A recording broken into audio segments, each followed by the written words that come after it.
Hello, everybody. CrayBrower here with John McBride, the candidate for the 9th District here in California, and we're going to come back and go over fair elections, and that will be coming up next. But before we go, do me one favor, like, follow, share wherever you're watching us, because that will help bring us up in the rankings and where more people get to see this content. So please like, follow, share, ring the bell, do all the stuff, and we are coming up next.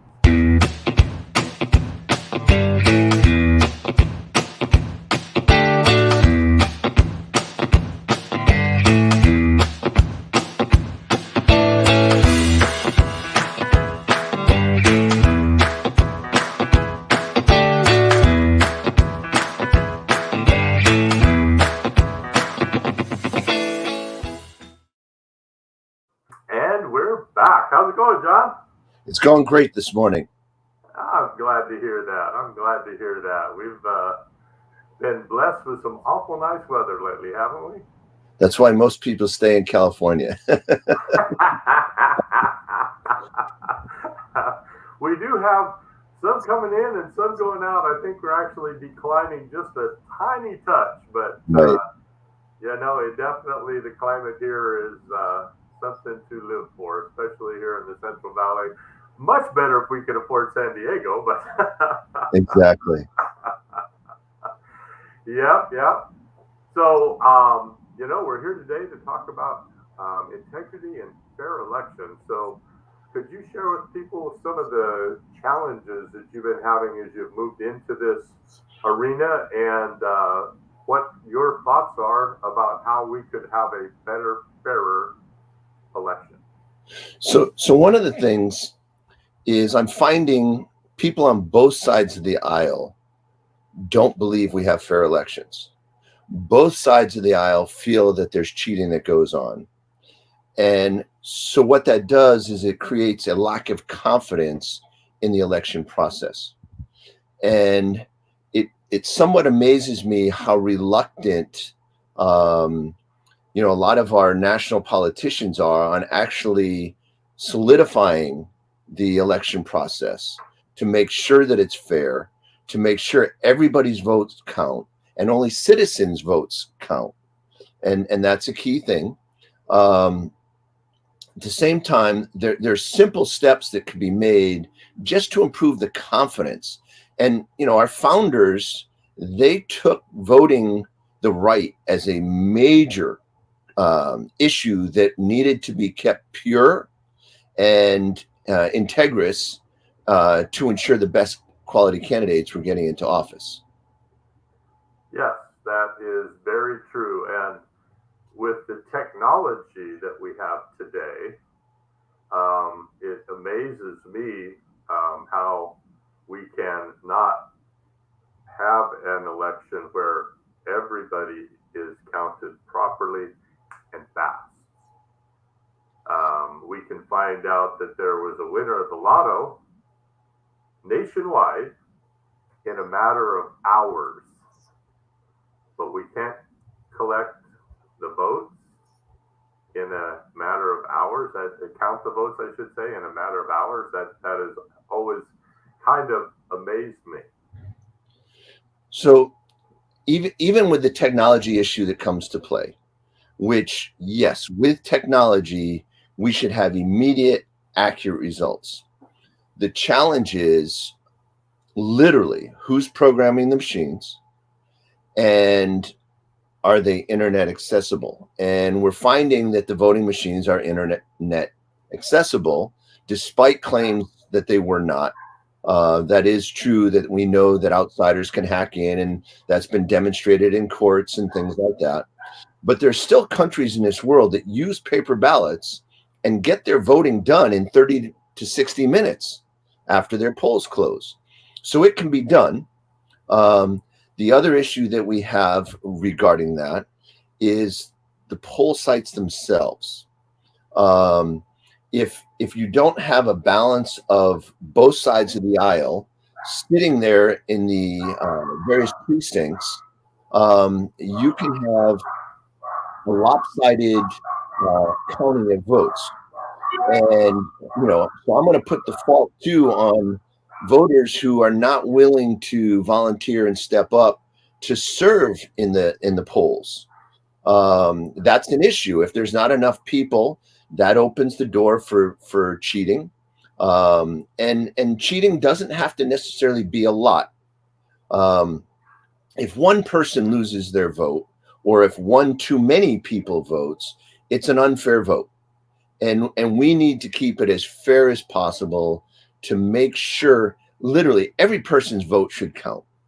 Yep. And at the same time, people that shouldn't be allowed to vote, or maybe voting more than once, that should not be allowed either. So we have to find a way to get greater integrity in the voting process. And some of that is just people volunteering and stepping up to support the process on election day itself and leading up to it. You know, California, our election day is like a month long. So that's a little bit different. And I'm a fan of one election day. You know, I'm not opposed to making it a quote unquote national holiday. I think that would get abused, unfortunately, but you know, so people don't have the excuse they couldn't because they worked. You know, I know in my days at UOP, I had teams from 6 a.m. to 10 p.m. frequently. So I had to find a way to scoot out and vote and get back. And there were no mail-in ballots then. You had to vote in person. And I do believe that voting in person, I actually believe in ID, your voter ID. I've done this many times. When I've gone to vote, I pull out my driver's license. Oh, I don't need this. And, you know, kind of joking with the pollsters that I didn't need an ID. And to think that having a voter ID is racist is racist. To think that somebody can't get an ID today, you can get a state ID so easily. So that it's not a pretty fact. Much required. You know, if you need one to get on an airplane, you need one to buy alcohol, you need one for, you know, believe it or not, to get into the Democratic National Convention, you need an ID. So to say that people can't get one, that's just really pulling things out of thin air, and it's not truth. Kind of a nitpicking kind of a thing, you know. Right. I'm pretty prolific on all the social media platforms, and during the last election, our poll place is at the school 4 blocks from my house. So it was a really nice evening. Me and my wife had our ballots. We took a little stroll, went down to vote. I walk in, she was with me. I thought she walked in with me. I had the 2 ballots in my hand, thought she was right here. And of course I acted like I was gonna put them in, and the guy says, no, I've got to do that. And I said, okay, I know, here. And he put the 2 ballots in. Don't forget to get your sticker for I voted. Picked up 2 stickers, and I turned around, and my wife's not there. And I walked out. She's standing just outside the door. We walked down, and again, it was a really nice evening, so sat down on the bench in the park. And I looked at her, I went, you know what? I was just a mule. She says, what? I said, I took 2 ballots in. He didn't look at them to see if you had signed saying it was okay for me to drop your ballot in the box. I was a mule. And so I did a TikTok. It's one of my highest number of views TikToks is, I was a mule. It shouldn't have happened. It should not have happened, right? Right. And the last 2 elections, I've done the exact same thing. There's my daughter doesn't live with us anymore. But I have 3 adult sons that live with us, my wife and my voter ballots. I went by myself and dropped in 5 ballots. And I thought, how easy is it to cheat on this? Now, they all signed it. They all gave me approval as the person dropping it off. But, you know, the IDs aren't even checked today. Right. And so, yeah, I felt like I was doing a criminal act, though they were all legal votes. And it's really easy. I joke, and this is a joke, that, my dad voted Republican his entire life until he died. Now he votes Democrat, and that's a joke, folks. That's a joke. But, so easy because it's totally possible that he is still getting ballots in the mail, despite the fact that, he passed away a little over 2 years ago, So Yeah. I see the process needs to be kept where people can trust that their vote is being counted and that only their votes are being counted. And that process needs to be solidified. I've been going to a lot of quote unquote Republican meetings, and I frequently hear how the Republicans need to do a better job of ballot harvesting the way the Democrats do. And I cringe inside because to me, it's legal, but it's not right. And there's a different thing when you do the right thing. You're supposed to do the right thing all the time. But I also know that if it's legal, you have to take advantage of it until somebody puts a stop to it. And I think the stop should be done. I also know that the people counting the votes make a difference.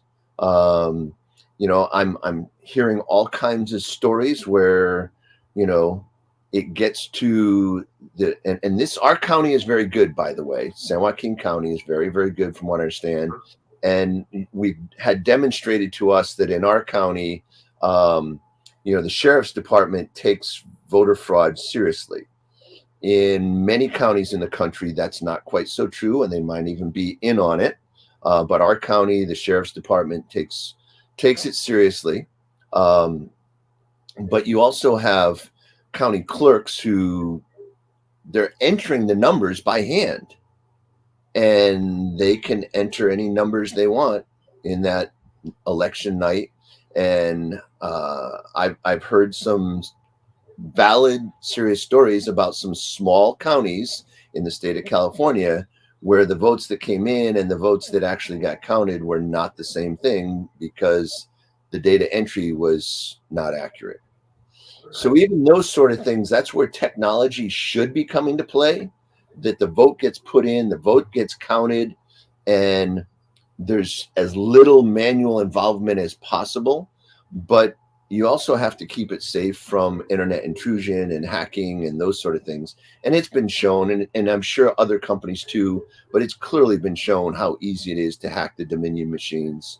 And I don't as familiar as the other brands, but there are other brands out there, and I would bet they're pretty hackable too.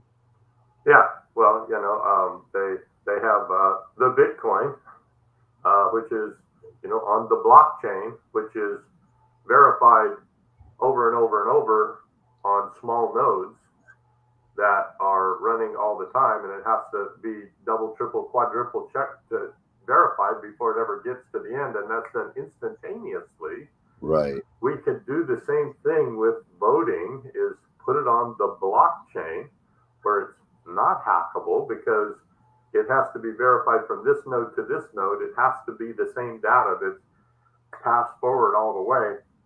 And again, the blockchain is instantaneous. We could come up with that program, I think, relatively easily, in my opinion. I'm not a programmer, don't know all the idiosyncrasies of the whole thing, but if it's good enough for money, why isn't it good enough for votes? Exactly.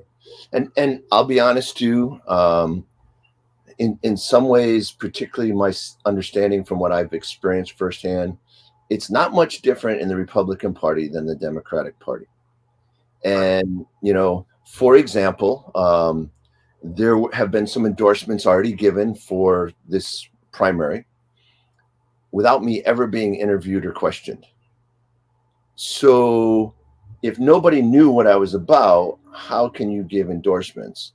And the fact that one of these endorsements was given over a month ago and the filing deadline isn't till November. So somebody else could come in the race who is a better candidate than I am. Right. And the endorsements are already given. And so it's one of those things, the people should really have a better option on who the candidates are. And sometimes it's just a matter of who can bring in the most money for the party. And I've experienced that firsthand. And, you know, it's kind of sad because the voters really should be able to make the choice and have it out there. So the best candidates are in the final election. And oftentimes we don't realize that the best candidates are not the ones that are being promoted. Actually being promoted, yeah. I can appreciate that. I got this question that I'd like to get your point of view on. So voter turnout is critical. We've already talked about that in any democracy. But we're a constitutional republic. So what strategies and incentives do you believe can increase voter engagement and participation at the local election here in the 9th District? And why is this important to the health of our constitutional republic? So that's a fascinating thing because complacency is a major issue. And, you know, the word incentive kind of implies bribe, but at the same time, we need to get people out to vote. And the problem is people don't realize how much their vote counts, and they believe it doesn't matter. And I'll even go, I vote. There's been a couple presidential elections that I was not a fan of any of the candidates. And I know that I live in California, which is, you know, on paper, a very blue state. So I wrote in my own name because I couldn't agree with any of the candidates. Now, I still voted, but I also knew, in essence, in this state, my vote really didn't matter when it came to the presidential election. I get that. But it's my right and my duty to vote on the best candidate I believe is up there. And in that case, I'm going to be honest, I thought I was the best candidate compared to what our choices were. And I voted my own name. But it's critical that we're not complacent about our votes. A local election here, one of the politicians, this was several years ago, lost by less than 20 votes. And he shared with somebody that, wow, I lost by 20 votes. And the person said, oh, if I'd known that, I would have gone out and voted for you. And that's an issue. Some of these elections are very, very close. And not saying there was, not saying there wasn't. If there was cheating that went on in the 2020 presidential election, to give the margin of victory when, you know, Donald Trump had the second highest number of votes ever and still lost, that if everybody voted and they had to cheat to win, how much more would they have had to have cheated? And the numbers become harder and harder and harder to cheat. And I do believe, for example, you know, as you know, I'm a man of faith. It's sad that many Christians don't vote. Right. And that in itself could be a huge voting block. And they don't understand. I'm a big believer, and this is me. I don't know how a Christian can vote somebody that's not pro-life. That's my opinion. There's some other issues, but to not vote, a silent voice is agreement. And to at least vote, you're expressing your disagreement to one or the other candidates. And the complacency, it's really bad, but it's because we're kind of brainwashed with the idea our vote doesn't matter.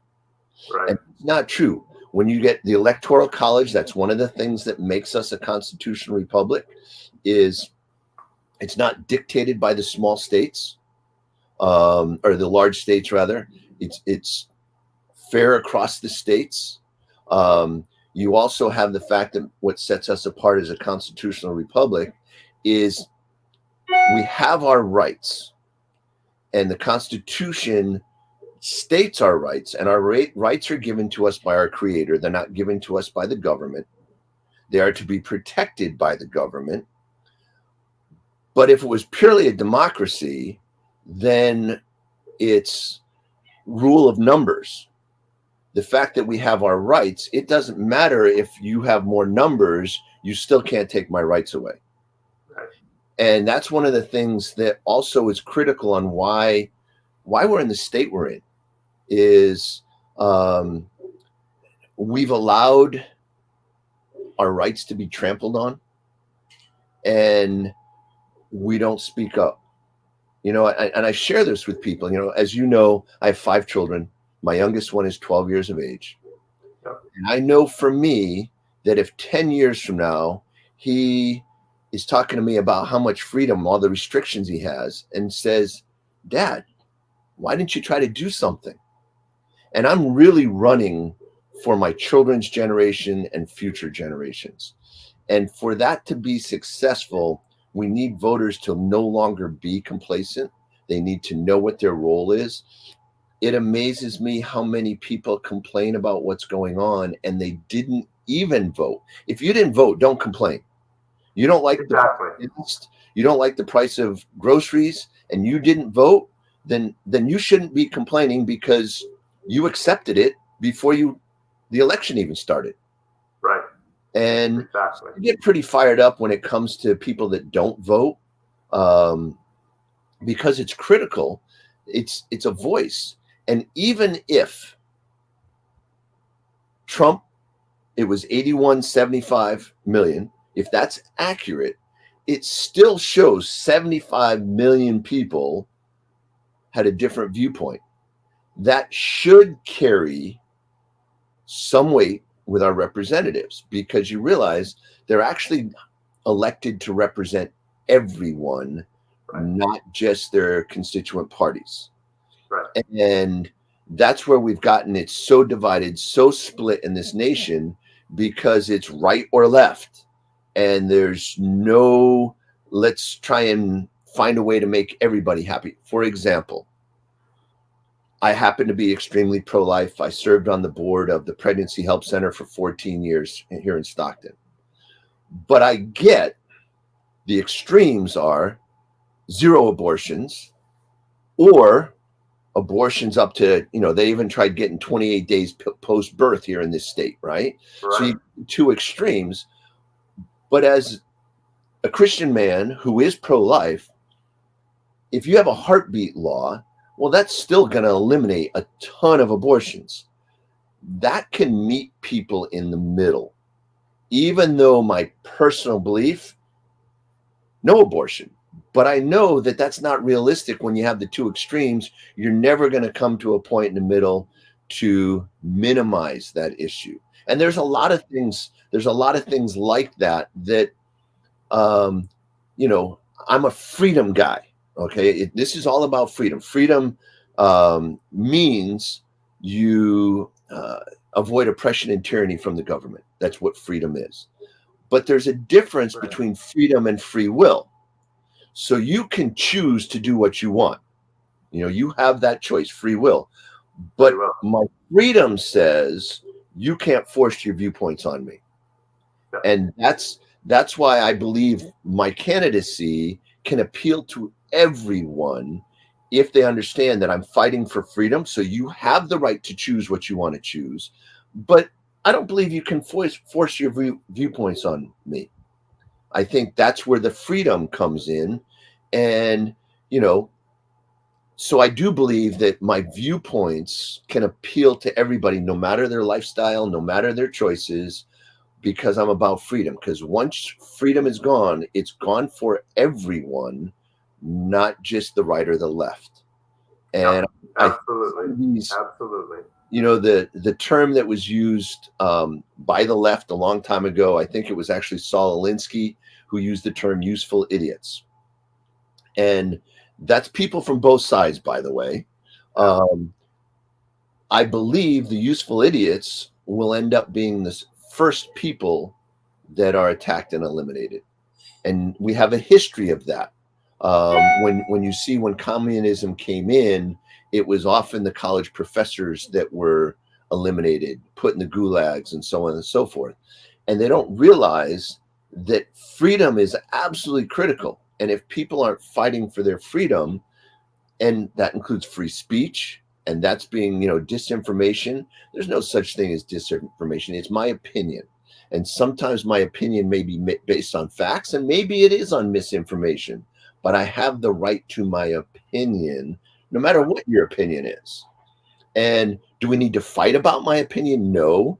Can I listen to your ideas to say, oh, maybe I have the wrong opinion? And that's the other issue. We no longer have a shared ideas and communication to come to common ground.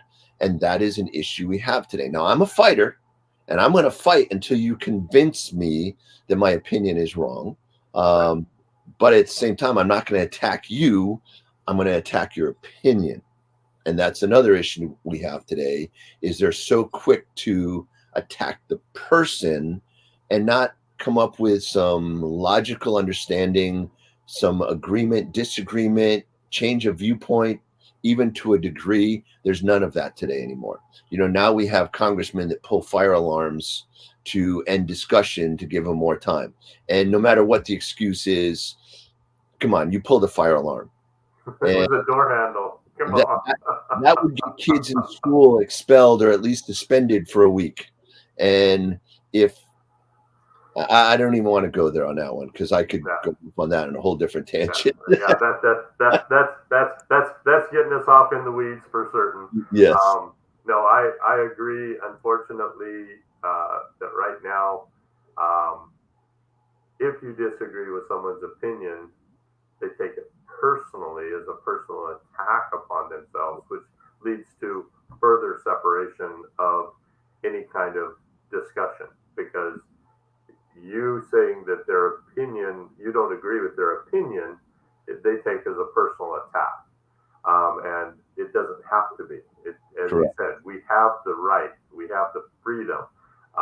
It is our free will to be able to do what we think is right for us and believe what we believe.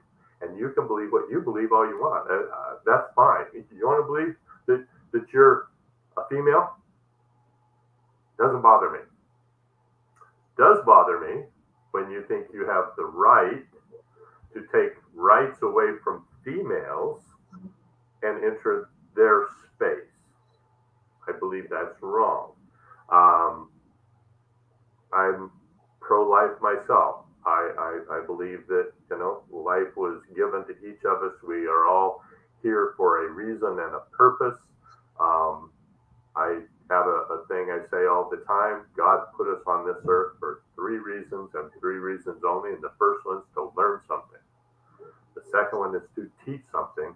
And the third one is to learn something while we teach something. And you cannot learn something while you teach something if you're not having open conversation about your different viewpoints. Correct. It's really that simple, right? I mean, and I don't know. We definitely have come to a point in this country where our freedom and our rights have been changed. They aren't our rights and our freedoms. It's the rights of the minority in any section that you want to look at, whether it's race, whether it's gender, whether it's sexual preference, pro-life. They're allowing us to be separated, and we need to come together as a country. And I appreciate the fact that you're very open in that way.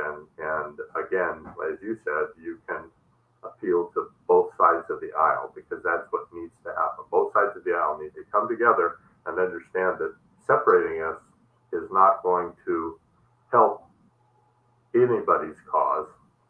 It is going to lead to things that our freedoms are gone. As you said, in 10 years, your son's 22, and he comes to you and goes, wow, I lost this, I lost this, I lost this. Why didn't you fight harder? Right. So, one of the things, and this is how I am. I have friends and they're friends, and I never get the letters right. So I'm just saying friends with alternative lifestyles because I never get the letters right. You can't get enough of them letters. They keep getting longer. I never get it right. So I apologize that I don't get it right. So I call it my friends with alternative lifestyles. And I've gotten permission from them because I don't fully understand it. It's not my lifestyle to ask them questions. So I have married couples that are two women and they have children together. And so I ask questions because if I don't ask questions, and again, my Christian viewpoint, how can I love them if I don't know them? Right. And so if they feel loved and appreciated, that's how I can impact their life. But it's not at all condemning. It's about embracing their friendship without being condemning of them. And I think that's one of the things, and to get on a little bit of a side sermon, that's lacking in the church today. We bash instead of reaching out and look at, if I tell you the truth, I don't need to bash you because you believe a lie. And God created us and he didn't make a mistake. So I'm not gonna bash you because you believe he made a mistake. I'm just gonna keep telling you the truth in love, not in hate, not in bashing. And if, for lack of a better word, the Holy Spirit moves on their life to change them, great. If he doesn't, that's great too. I still have a friend.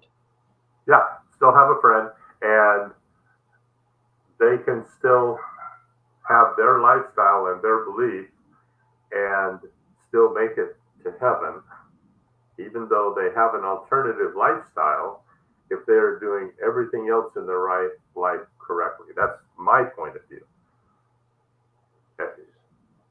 God loves us all. He made us all. We have the free will to do the things that we want to do that take us off our path of his best idea for us, the way he wanted us. But his plan is perfect, and if we don't move forward and we veer off with our own free will, somebody else will step in and get that taken care of. And that's really what it's all about. And I have many friends that have alternative lifestyles. That's a great way to put it. I do. So I understand that completely. What you're saying, I don't judge people for wanting this, wanting that. I judge our media for saying and putting it out there that the numbers are so much greater than what they really are. Right. Every show, everything's changing to where they're trying to control our mind and tell us that it's the masses and I'm a minority, when actually the alternative lifestyles are a very small portion of this country, and yet it's taking over everything. Right. So, John, we are at the end of our time. I've got another one coming up here shortly. I really appreciate you coming on. Everybody, all of John's information's been scrolling down below. You have any questions for him, want to talk to him personally, I'm sure that he will reach back out to you. John, thank you. We'll have you on again real soon. Everybody go out and be the sunshine in somebody's rainy day. And remember, seed ready to find your perfect home. And like, comment, and share. Thank you so much.